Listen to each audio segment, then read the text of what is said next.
আমার মাকে লাইনে আনছি ভাই আমি, কথা বুঝতে পারেন না? যার একটাই গোল, আমার ছেলে কি হবে, সচিব হবে। ঠিক আছে, আমার আব্বা মারা গেছে আমার বয়স 7 বছর। কত বছর? একা কোলে পিঠে করে তিনি আমাকে মানুষ করেছেন। কি পরিমাণ ডেডিকেশন যে আমার ছেলেকে আমি বড় করে এই পর্যায়ে নিয়ে যাবো, কথা বুঝতে পারছেন? খেয়ে না খেয়ে, খেয়ে না খেয়ে, খেয়ে না খেয়ে। আমার এখনো মনে আছে, এগুলো কথা আরেকদিন আলোচনা মজা করা হবে। আমাদের কোনো চুলা ছিল না, চুলা চুলা স্টপ আছে না, স্টপ, আর স্টপের চুলাগুলো থাকতো, ওইটা আমার আম্মা ফু দিয়ে দিয়ে দিয়ে দিয়ে ধরাতো এবং সেখানে একটা মানুষের ডিটারমিনেশন কেমন যে আমি এরই আমার ছেলেকে ওই জায়গায় নিয়ে যাবো।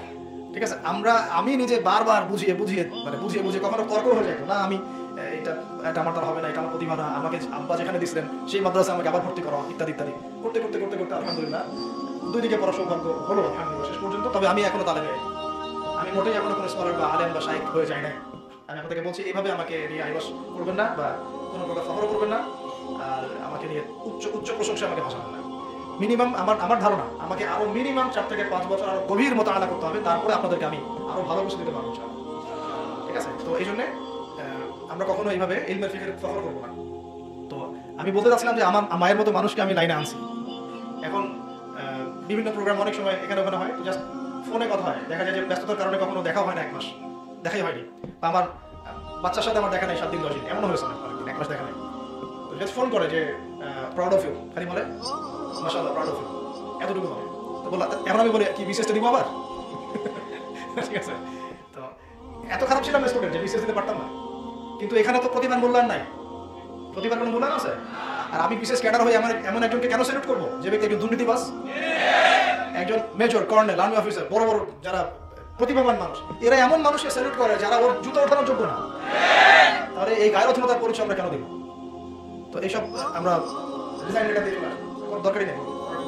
রিজিক কি থেমে আছে? আচ্ছা, কোথায় ছিলাম ভাই? পিতামাতার সাথে ভালো ব্যবহার করবো, খারাপ ব্যবহার করবো না, এটা একটা ব্যাখ্যা হতে পারে। আরেকটা ব্যাখ্যা ব্যাখ্যা হচ্ছে শেষ জামানায় ন্যায় অন্যায়, হক বাতিল, সত্য মিথ্যা, হালাল হারাম এর মানদণ্ডটা উল্টে যাবে। কথা বুঝতে পারছেন?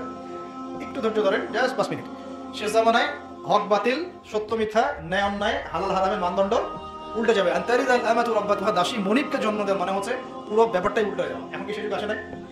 হক বাতিল হয়ে যাচ্ছে না, বাতিলগুলো হক হয় নাই, সত্যকে মানুষ মিথ্যা বলছে না, মিথ্যাকে সত্য বলছে না, সবচেয়ে আমানতদার ব্যক্তিকে খেয়ানতকারী বলছে না, খেয়ানতকারী ব্যক্তিকে বলছে পবিত্র চরিত্র হলো ফুলের মতো পবিত্র, তাই বলছে না? এটা সেই যুগ চলছে, কোনো সন্দেহ নেই।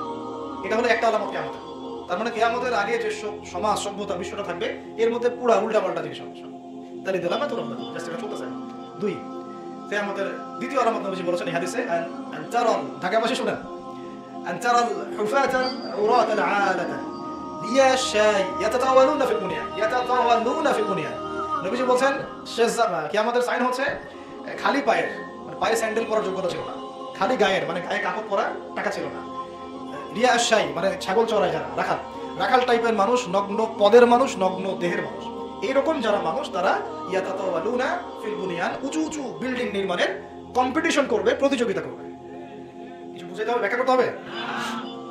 আমি বলছি হাদিসে বলা হয়নি যে নির্মাণ করবে, বলা হচ্ছে ইয়াতাতাওয়ালুনা। আরবি সিগা যারা বুঝেন ওলামা কেরাম আছেন আপনাদের এখানে, তালেব ইলম অনেক আছে, তারা জানেন এটা হচ্ছে একে অপরে কম্পিটিশন করা, যে তুমি মানে 10 করলে আমি 11, তোমার 11 আমার 12, তোমার 12 আমার 20। এটা শুধু মানে আমাদের ঢাকা শহর না, ঢাকা শহর, বাংলাদেশ, ভারত, পাকিস্তান, এই সেই সাবকন্টিনেন্ট, মধ্যপ্রাচ্য, পশ্চিমা কান্ট্রি, পুরো বিশ্বে এখন এটা ছড়া গেছে। আজকে থেকে 200 বছর আগে আপনি ওই সভ্যতাটা পাবেন, লাস্ট 200 বছর আপনি দেখবেন যে পুরো ওয়ার্ল্ডের মধ্যে এটা ছড়া গেছে। তাহলে এখন চিন্তা করেন যে হাদিসটা নবী সাল্লাল্লাহু আলাইহি ওয়াসাল্লাম কতটা মানে এক্সাক্ট জায়গায় বলেছেন যে এইরকম হবে কিয়ামতের আগে। তো আমি একটু প্রশ্ন করে দেখি এটা কিভাবে সম্ভব? নগ্ন পায়ের, নগ্ন গায়ের মানুষ কেমনে অট্টালিকা নির্মাণ করতে পারবে? আমরা তো আজ পর্যন্ত 1% জমিও কিনতে পারলাম না। হ্যাঁ, কিভাবে সম্ভব বলে? 2টা, হ্যাঁ মাশাআল্লাহ, ভালো কথা। 2টা, একটা আমার ধারণা আরো হতে পারে, আরো ব্যাখ্যা আপনারা করতে পারেন। একটা হচ্ছে রিবা, সুদের মধ্য দিয়ে আপনি এভাবে হাইলি কনস্ট্রাক্টেড বিল্ডিংস এর প্রতিযোগিতা করতে পারেন। আর 2 নাম্বার হচ্ছে অন্যের সম্পদ আত্মসাৎ, দুর্নীতি করে। এই দুটো কাজের মধ্য দিয়ে সম্ভব। তার মানে শেষ জামানে এগুলো বাড়ে, তাই কি বাড়ে নাই? রিবা, সুদ বাড়ে নাই, দুর্নীতি বাড়ে নাই। এই 2টা আলামতের মধ্যে অনেক আলামত পড়ে যাবে। আল্লাহ পাক আমাদের সবাইকে হাদিসটা বোঝার তৌফিক দান করুন। তাহলে কিয়ামতের 2টো সাইন বলে এই ব্যক্তি এবার উঠে গেলেন। কোন ব্যক্তি? উঠে সোজা হাঁটা শুরু করলেন, চলে গেলেন। এবার ফালাবিসনা মালিয়ান, ওমর ইবনে খাত্তাব বলছেন যে আমরা সবাই চুপ করে বসে থাকলাম, একদম চুপ, কোনো শব্দ নাই। তো এরপরে নবীজি নিজেই বললেন, ইয়া ওমর, হে ওমর, আতাদরি মান ইসায়ে, আতাদরি মান ইসায়ে, তুমি কি জানো যে এই ব্যক্তি কে ছিল যে জিজ্ঞাসা করে গেল? তো তিনি বলছেন, আল্লাহু ওয়া রাসূলুহু আ'লাম, আল্লাহ এবং তার রাসূল ভালো জানেন। এটা কথা বলা না তো, আল্লাহ এবং তার রাসূল ভালো জানেন। তখন তিনি বলছেন, ইন্নাহু জিবরিল, ইন্নাহু সুবহানাল্লাহ, ইন্নাহু জিবরিল, তিনি হচ্ছেন জিবরাইল আলাইহিস সালাম। মানুষের রূপ ধরে আসছেন, কিন্তু মানুষের রূপ ধরে, কাপড় পরে, সুন্দর করে, পরিপাটি হয়ে। কেন আসছেন? আতাকুম ইউআল্লিমুকুম দীনাকুম, তিনটা শব্দ বলতে এসেছেন। আতাকুম, তিনি এসেছিলেন তোমাদের কাছে, ইউআল্লিমুকুম, তোমাদেরকে শেখাতে। তিনি এসেছিলেন তোমাদের সামনে তোমাদেরকে শেখাতে। আতাকুম ইউআল্লিমুকুম দীনাকুম, তোমাদের দিন তোমাদেরকে শেখাতে তোমাদের কাছে এসেছেন জিবরাইল আলাইহিস সালাম। এই হাদিস নবী সাল্লাল্লাহু আলাইহি ওয়াসাল্লামের জীবনের শেষের দিকের হাদিস। আমরা এই হাদিসের মধ্যে মৌলিকভাবে 5টা বিষয় আছে। এক, ইসলামের সংজ্ঞা, পিলার কয়টা ভাই? 5টা।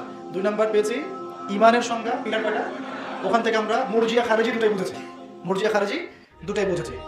তাহলে খারিজি কি তার মনে থাকবে তো? কবিরা গুনাহগার ব্যক্তিকে কাফির মনে করে।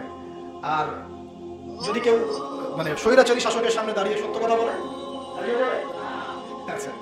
3 নাম্বার হচ্ছে ইহসান কাকে বলে? কাকে বলে? শুধু আল্লাহ রাব্বুল আলামিনকে হাজির নাজির জেনে ইবাদত করে, এমন ভাবে করা যেন আমি আল্লাহকে দেখছি অথবা আল্লাহ পাক আমাকে দেখছেন, বিশ্বাস রাখা। 4, মৌলিক প্রশ্ন, কিয়ামত কবে হবে? এটা তাহলে ইসলামের মধ্যে কিয়ামত কবে হবে এই সচেতনতা থাকাটা জরুরি না? জরুরি না।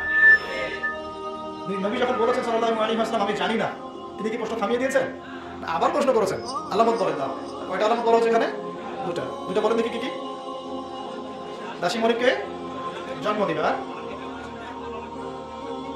কারা অট্টালিকা নির্মাণের প্রতিযোগিতা করবে? সমাজের সবচেয়ে নিম্ন শ্রেণীর নগ্ন পদের নগ্ন দেহের মানুষেরা। জি, আল্লাহ পাক আমাদের সবাইকে এই হাদিসটাকে বোঝার এবং আমল করার তৌফিক দান করেন।